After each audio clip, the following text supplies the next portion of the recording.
What's up, guys? How we doing? Today I wanted to talk about something, and this is like my third take because I'm trying to word myself very carefully. I wanted to talk about opinions, right? It is inevitable that every single thing that comes out of my mouth, you're going to agree with. And I don't want to disappoint you guys. It means a lot to me that you're here. It means a lot to me that you've tuned in. And it means a lot to me that you've taken the time to watch a complete stranger and root for them.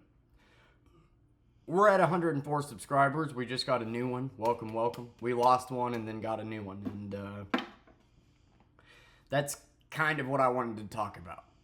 Out of the 104 subscribers I have right now, I've probably had a total of 150, 160 subscribe to me, but I'll have somebody subscribe and then I'll make a video on social commentary or on this person or on a political thing and then they'll unsubscribe. And that scares me out of wanting to talk about these things, but I feel like as somebody with a platform, right, I feel like it's an obligation to talk about these things. And a lot of things I try to talk about in a factual manner, right? Like White History Month video. Whether you loved it or hated it, you cannot deny that there are people that bitch every June, that there are people that bitch every Black History Month. That is a fact. That's what that video is about. The Jules RE video about OnlyFans and shit. You cannot deny that the more porn there is, the worse off that is for women. The more dehumanization that leads to. And yeah, that's the man's fault for objectifying women and dehumanizing them. But you can't be a hot tub streamer and enable creeps to be creepy and then turn around and get mad when that creep inevitably is fucking creepy. Yes, on one hand, you should blame the guy for being creepy. On the other, you should also blame the person that enables that behavior. And let me tell you, a lot of women hate my channel because I have the gall to say that out loud, but it's pretty fucking true. And considering the fact that, I have a daughter who's gonna have to grow up in this world, yeah, I care about misogyny, sexism, and who's contributing to it. And to say that just men are contributing to it is only addressing half the problem, right? So, to me, saying that OnlyFans models or people like Jules RE that are using educational loopholes to show their ass is harmful to women isn't really an opinion, that's more of a fact. When the only women that are backing up the likes of Andrew Tate or the likes of the Fresh and Fit podcast are OnlyFans models, I think that should tell you something, because these guys not only are misogynistic douchebags that want to influence an entire wave on a new generation on how to be misogynistic douchebags, but they're backed up by women that do nothing but hurt women. So they both cause the same problem. Do you see what I'm saying? And I don't really think it's an opinion to say that. Like, it's in the numbers. It's in, you see it in society. Like, fucking A, dude. Like, almost every woman has probably gotten a message at some point, do you have an OnlyFans? And that wouldn't be possible if there weren't millions of OnlyFans models. Now, would it? For example, look at damn near every short that gets suggested to you on YouTube. What is it? Well, it's usually a picture of a woman's ass. Even if it has nothing to do with the video, it is usually a freeze frame of what happens to be a woman's ass. I mean, that's what social media is turning into, is it's an issue, dude, and it's just going to get worse. Hawktua Girl, how did she get famous? Well, she got famous by being interviewed by dudes asking very inappropriate questions to drunk women, and I guarantee you trying to sleep with them off camera. That is how Hawk Tuah Girl got famous. Think about how gross that is for a minute. Not to mention, she blew up for making a joke about sucking dick. And if that doesn't kind of prove just how engaging sexual content is for the younger generation, I don't know what does. I mean, she literally scammed the very audience that made her famous, and they're still blindly supporting her. And then on top of that, you got all these videos of kiss or slap of a woman in short shorts letting a stranger literally grope them. I mean, not to stay on the topic of sexism too long, but like, do you see what I'm saying? You can't have that be a majority of content and then be surprised when a majority of men are just objectifying women. Like, and if you only continue to blame the men for objectifying women, then yes, you're only going to continue to blame half the problem, and we're never going to get anywhere. We need to call out both people contributing to it.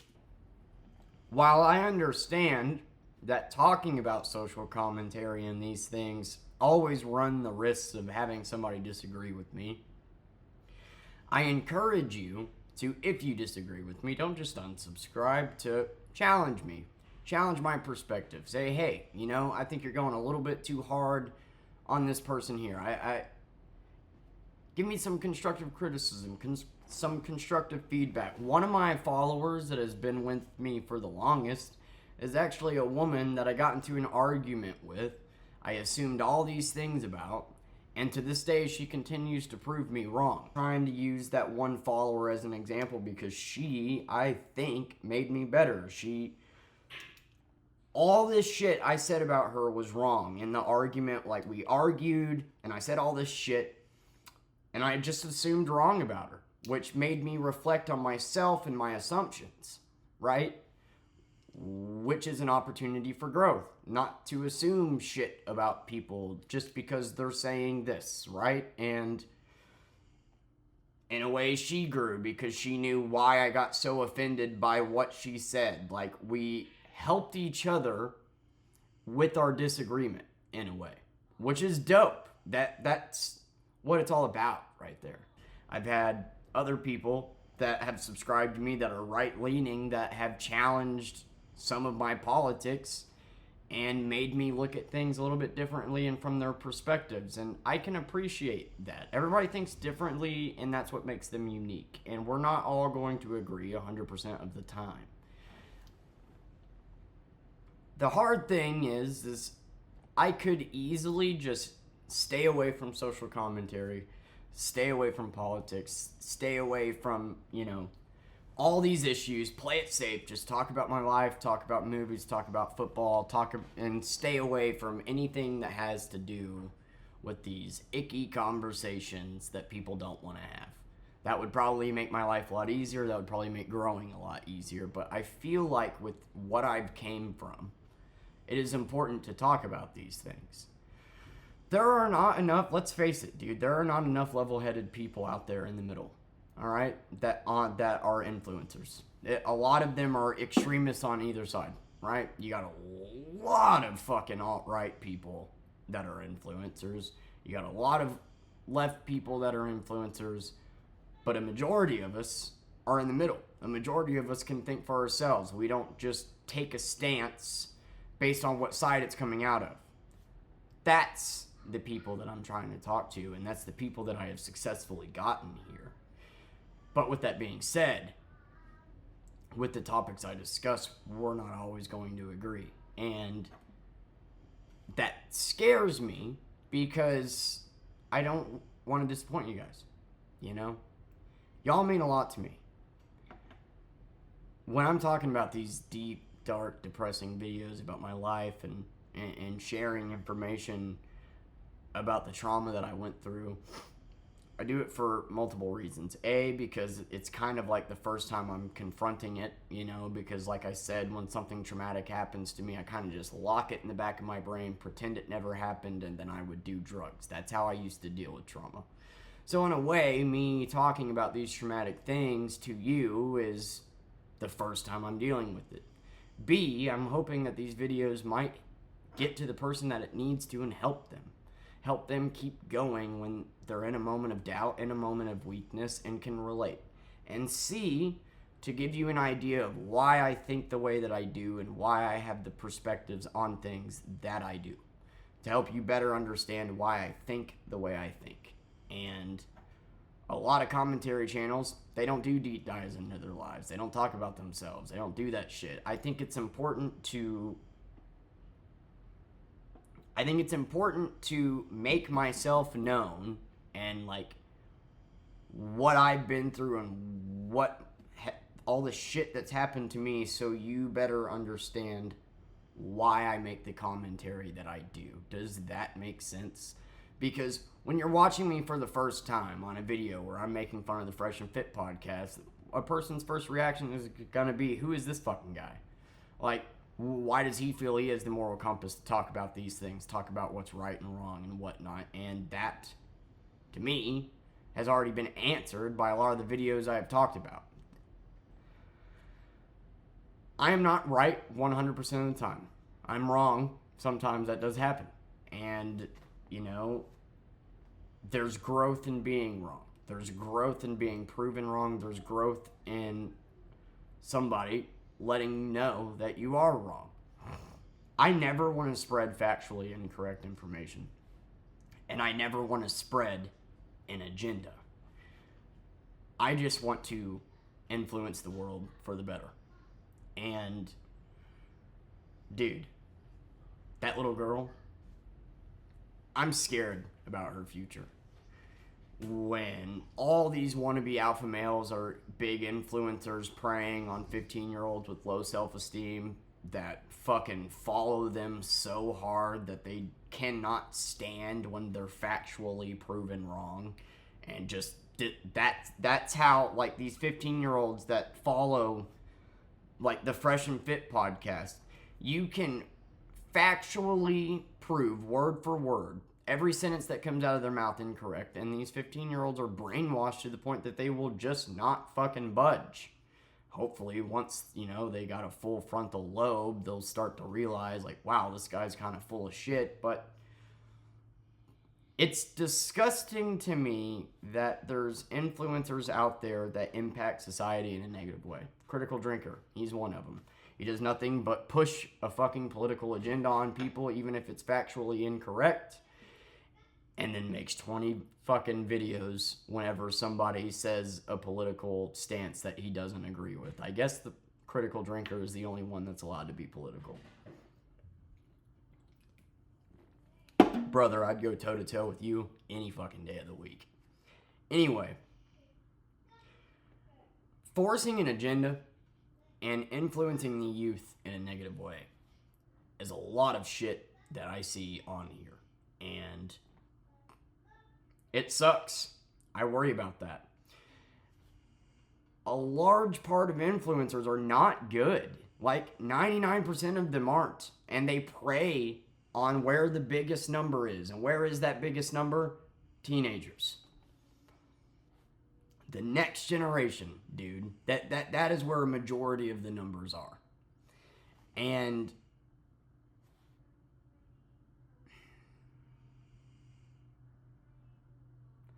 the unfortunate part about being that age, about being 14, 15, is, God, you want to be so edgy. You know, you just want to go against the grain. You want to be a rebel. And usually you got low self-esteem. I know I did whenever I was 14 or 15. And then you find somebody like Andrew Tate, right? He's rich. He's got a Bugatti and a bunch of OnlyFans models on his arm that he sexually trafficked to be there.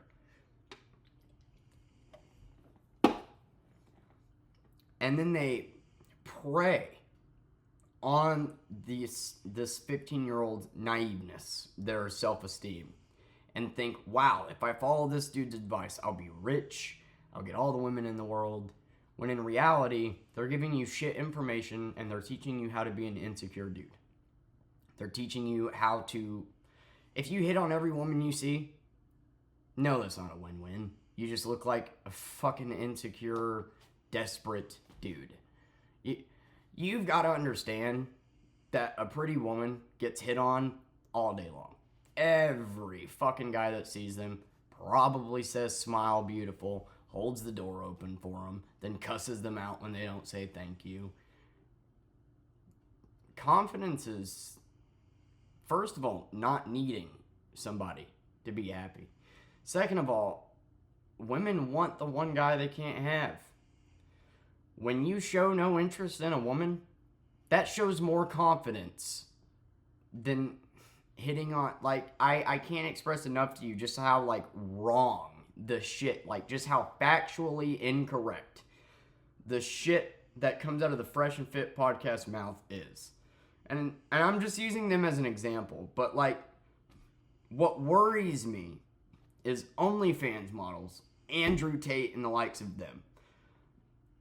They're influencing teenagers in a shitty way. Women, they're influencing them to, okay, well, to succeed in life, I need to take pictures of my asshole. Fuck trying, fuck going and getting a career. This pays more money and it's easier. Less work. But, you know, unless you happen to be the 1% that makes $1 million and then become a fucking narcissist and think you're better than everybody because of how fuckable you are, when really that's a interesting form of measurement considering guys would fuck 2 popsicle sticks and a rubber band. Then you have dudes over here like Andrew Tate teaching guys how to be misogynistic and hit on every woman you see. That's a recipe for disaster, dude. The future looks bleak. And unfortunately, that age group wants to listen to people like Andrew Tate because he's so fucking edgy, right? I mean, God, he's always making negative publicity because he's just saying it like it is. They're just too smart and they're saying what no one else wants to say. Like, you remember that video where I made fun of the Fresh and Fit podcast because this single dude, was sitting here arguing with 2 married men about being a confident man and being an alpha male? This single dude was arguing with 2 married men and was basically saying that their wives were only with them out of settling because they were a little overweight. Yeah, I don't know if that's cope to just project like that or what, but these guys are not teaching you good information. I'm going off on too much of a tangent. I'm trying to take multiple examples, and what I'm trying to say is like, look, it's impossible to get 1 million people in one group and have them all agree on the same subjects. That's why people like Moist Critical, he doesn't get political and shit because he's got 15 million followers. If he were to get political, just like that was a terrible snap. There you go. Just like that, he would probably lose a lot of his audience, right? But if you look at his earlier shit, he actually used to get political quite often. And just now that he has such obscene numbers, you kind of can't. That's why I'm trying to do this shit early. Get it out of the way. Talk about things that need to be talked about. To go ahead, let you know how I think, what I believe, why I believe it. And if you choose to subscribe to me, you're subscribing to that person.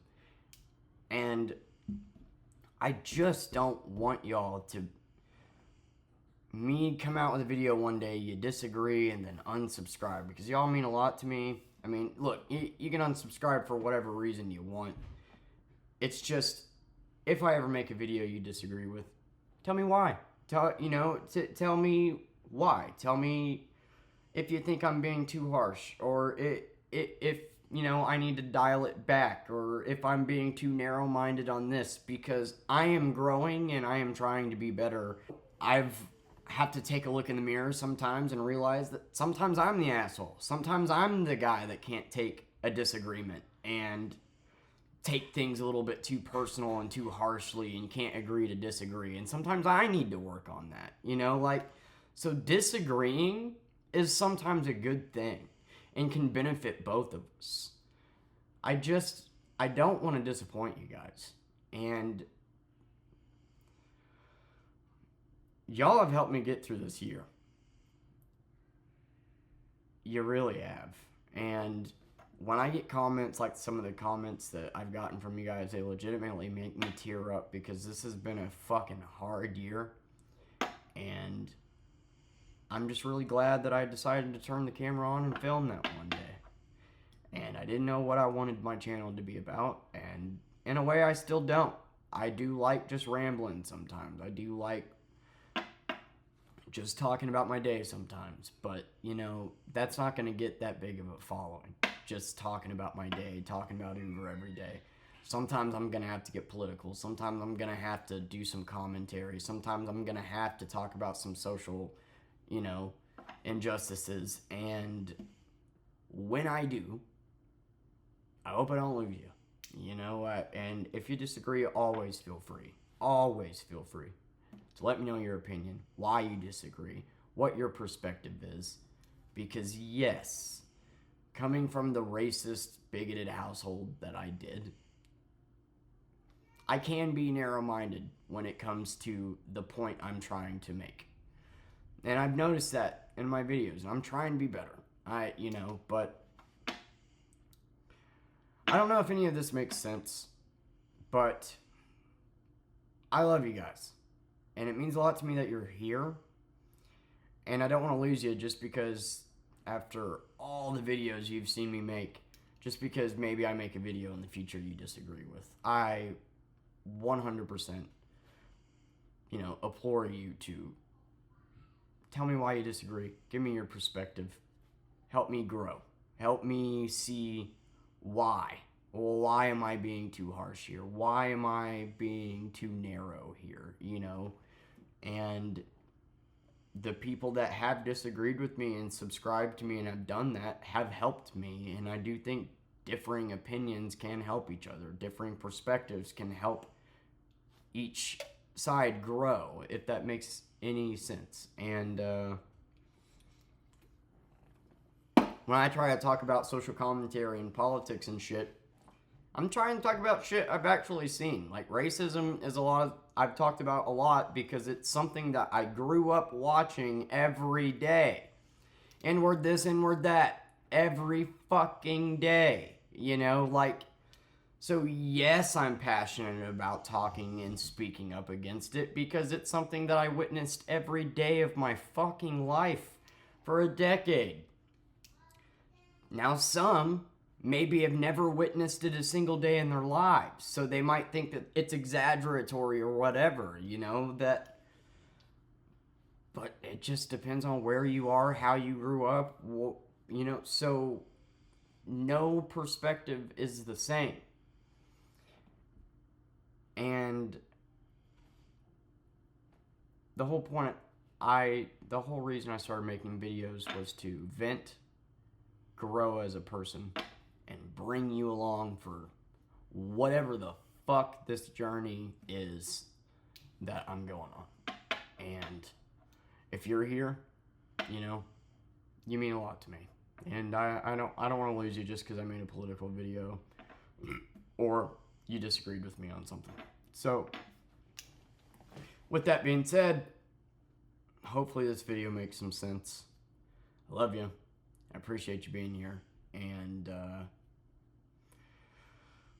let's kick some ass. I believe in this. I fucking do. And it's hard because I don't appeal to that teenage audience that's already been brainwashed by these people. And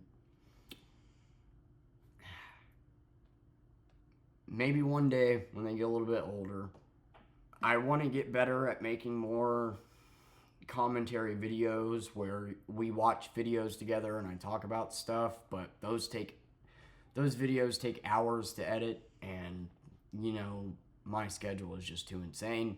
And I also appreciate that you guys are going over to my Twitch. I noticed that my last Twitch stream got like 30 views when normally I get like 1. I mean, that has to be you guys. So, I appreciate that too. If you're interested, I streamed last night. I got 2 W's. I mean, not meaning to brag or anything, but a combined 8 kills in both games. So, basically a big fucking deal. And, yeah, you know, it's all right to agree to disagree. It's all right to have differing perspectives and opinions. And if you feel I'm spreading false information, if you feel I'm factually incorrect when I'm talking about something, always challenge me on it. And I appreciate those of you that have, because I feel like you've made me a better person because of it. So, thank you. And thank you for watching, and sorry that this video ended up being so fucking long. I don't know how to shut up, and that's something I'm gonna have to work on too. So, I'm gonna stop talking now. Bye.